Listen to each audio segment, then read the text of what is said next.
அண்ணே அண்ணே அண்ணே அண்ணா கார்த்தி அண்ணே கார்த்தி கார்த்தி கார்த்தி சொன்னா கேளு கார்த்தி. அவசரப்பட்டு உன் அண்ணன் கிட்ட இந்த விஷயத்த சொல்லாத. சொன்னா அவர் எப்படி கோவப்படுவாரு, அந்த கோவத்துல அவர் என்ன பண்ணுவாருன்னே தெரியாது. பிரச்சனையை சரி பண்ணாம அந்த பிரச்சனை பெருசுதான் ஆகும். ஆகட்டும் அண்ணி, இந்த பிரச்சனை பெருசா ஆகணும். ஆனா நமக்கு இல்ல, அந்த பொறுக்கி பையன் கௌதமுக்கு. இந்த பிரச்சனை பெருசாய் அவன் சாவணும். அண்ணி, நீங்க இதுல இருந்து விலகிக்கோங்க. எனக்கும் அண்ணனுக்கு இதை எப்படி சரி பண்ணணும் தெரியும், நாங்க பாத்துக்கிறோம். கார்த்தி இரு கார்த்தி. என்ன கார்த்தி நீ புரிஞ்சுக்காம பிடிவாதம் பிடிச்சிட்டு இருக்க? அண்ணி, நீங்க தான் நீ புரியாம பிடிவாதம் பிடிச்சிட்டு இருக்கீங்க. இந்த விஷயத்தை அண்ணங்கிட்ட சொல்லாம மறைக்கிறது எவ்வளவு பெரிய தப்பு தெரியுமா?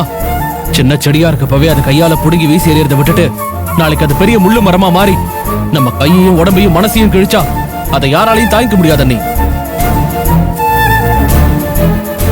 அதுக்கப்புறம் அண்ணனுக்கு எல்லா விஷயமும் தெரிஞ்சா ஆரம்பத்துல ஏன் இதை பத்தி என்கிட்ட சொல்லாம இருந்தீங்கன்னு அண்ணன் உங்களை என்னைய திட்டுவாரு அண்ணி. சரி, அத கூட விடுங்க.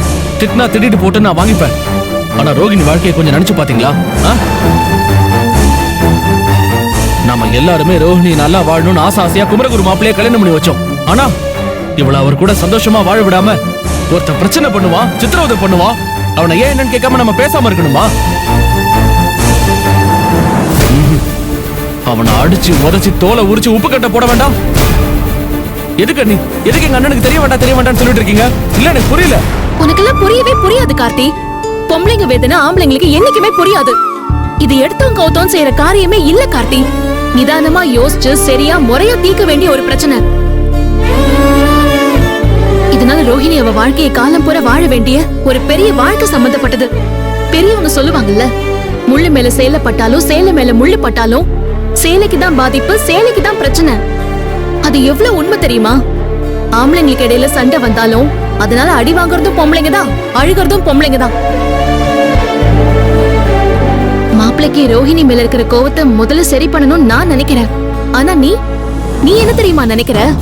கௌதம் மேல உன்னோட கோவத்தை காட்டணும்னு நினைக்கிற. உன்ன மாதிரி தான் அண்ணனும் நினைப்பாரு. உனக்கும் அவருக்கும் இந்த விஷயம் தெரியக்கூடாதுன்னு நினைச்சிட்டு இருந்தேன்.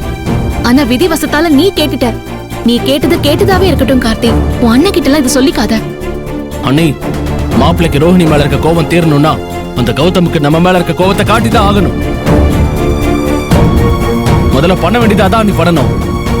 நீங்க இந்த பிரச்சனையை தீர்க்கிறேன்னு தேவையில்லாம தலையை சுத்தி மூக்க தொட்டுட்டு இருக்கீங்க.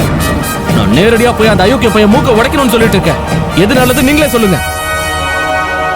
ஐயோ அண்ணன், என்ன நடந்தது, எதுக்கு நடந்ததுன்னு எனக்கு ஒண்ணுமே புரியல. ஆனா நான் நினைக்கிறது வேண்டிக்கிறது எல்லாமே ஒன்னே ஒண்ணுதான். இந்த விஷயம் பெரிய அண்ணனுக்கு, அப்பாக்கு, பாட்டிக்கு, ரேவதிக்கு இவங்களுக்கு எல்லாம் தெரிஞ்சதுன்னா ஐயோ அந்த நிமிஷமே அவங்களுக்கு என்ன ஆகுமோ ஏதாகுமோன்னு நினைச்சாலே எனக்கு எதுவும் சொல்ல தெரியல. அதனால அந்த பிரச்சனைய நமக்குள்ளே வச்சிருந்து சரி பண்ண பார்க்கலான்னு ப்ளீஸ். ரோஹிணி, உனக்கு தெரியாது, வீட்டு கூரை மேல நெருப்பு பிடிச்சி எறியும் போது நிதானமா யோசிக்க முடியாது. உடனடியா அதை அணைக்க ஏதாவது பண்ணிதான் ஆகணும். இப்ப நம்மளோட சூழ்நிலையை நெருப்பு பிடிச்ச மாதிரி தான். இதை இவ்வளவு தாமதிச்சு வளர விட்டதே தப்பு. ஆரம்பத்துல இந்த விஷயத்தை என்கிட்ட சொல்லிருந்தா அந்த கௌதம் பையலோட கை காலை முடிச்சு கனவுல கூட அவன் நினைக்க முடியாத மாதிரி பண்ணிருப்பேன். தப்பு பண்ணிட்ட ரோஹிணி. ஆனா இனிமே அந்த தப்பு பண்ண மாட்டேன்.